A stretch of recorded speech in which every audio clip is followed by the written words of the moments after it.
Welcome to Women of the Bible. I am so thrilled to present our exclusive interview with Queen Esther. Queen Esther, welcome to the show. Thank you. You are such an amazingly influential woman. I am so excited to have you here. You have done so much for your people. And you know, one of the things I'm most excited about is the fact that your husband, who must be an incredible man of faith, trusts you so much that he actually lets you draft legislation. That is incredible. Tell me, how did you and this amazing man meet? Well, after the divorce from his first wife, he was looking for a new bride, and so he sent out people into the kingdom looking for beautiful virgins. And they brought us into the kingdom, into the palace, and we spent a year preparing ourselves for meeting the king. And so after a long year of preparing ourselves, of training and of getting ready, one by one we all went and spent our night with the king. And then my turn came, and I went in and I spent my night with the king. And Excuse me, Queen Esther. Yes. I just want to clarify this point. I've read your book several times, and I don't think I ever noticed that you were one of the beautiful virgins. Yes. After your night with the king, yes, were you still a virgin?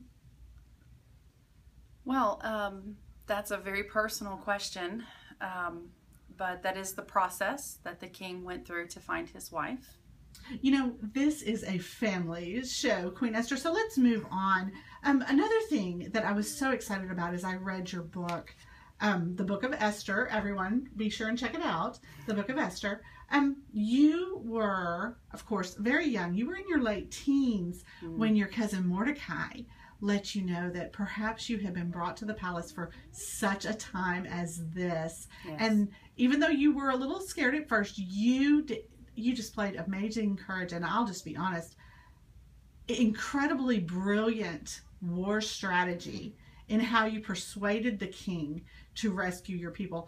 Your strategy honestly floored me. I was so impressed. And your courage. Oh, your courage. Tell me a little bit about approaching the king and how courageous you were, and how you came up with that brilliant strategy. Well, when Mordecai approached me, that I needed to go before the king, I knew I was going to need some time to prepare myself and prepare my heart.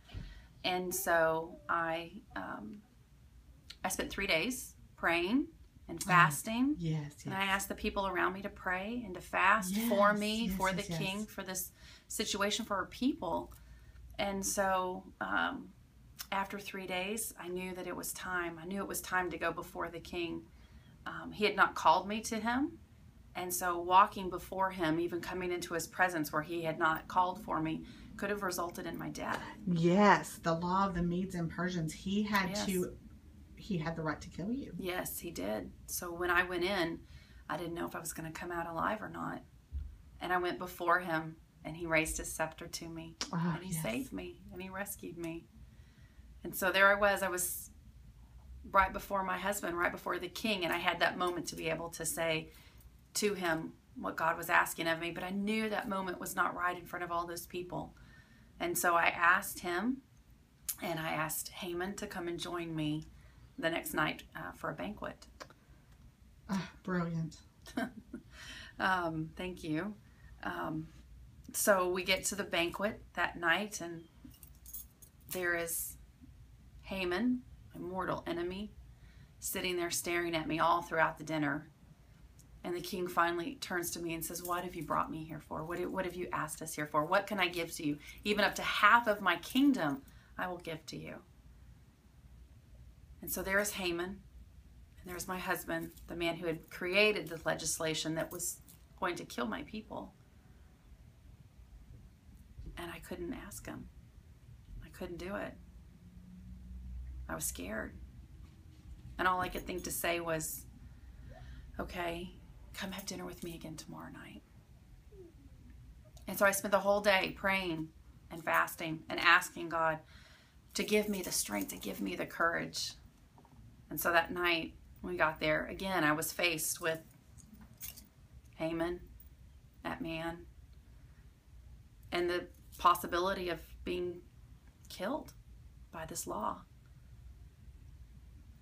But I knew what God was asking me to do. And so I shared with him. I told him, I'm Jewish. This man wants to kill my people. And through that, the king and we created the law to help our people, to help my people. You know, Queen Esther, let me just be upfront with you. I let you know from the beginning that I am a hard-hitting journalist. Yes. And although everything you have said is actually mentioned in your book, I guess I never realized exactly what all was going on in your life. Let's recap here. Your husband was a divorced man. Yes. And you slept with him before you were married to him.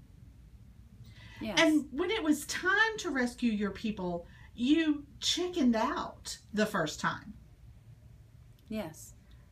Well, I must say, you really are not the woman that I thought you were. I really thought that you were a woman of faith. What do you have to say about that? Let me just share with you that when I came into the palace, I thought that was going to be the hardest thing that I was going to have to face. I was pulled away from everything I knew. I was pulled away from everything that I loved. And I was brought into this alien and strange world. And maybe I didn't make some of the wisest decisions, but I made the decisions that I could. And God was with me that whole time. He never left me through that. And then I became queen. And I was given authority to be able to do things for my people. And yeah, I faltered. I faltered in what God was asking me to do. But you know what? He never left me then either. And he brought me through those things and walked with me through those things to be the woman that I am now, to be the woman who is making legislation to save my people, who is there to help my people. He redeemed me of my past to be here now, to live the calling and the life that he has for me. And I'm not the only one that he can do that for. I'm not the only one he does that for. But that's what he's been able to do for me. That's why I get to sit here with you today, because of the things that I have gone through. Now I have the ability to love and take care of my people.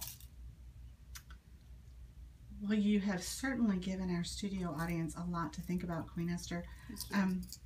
Perhaps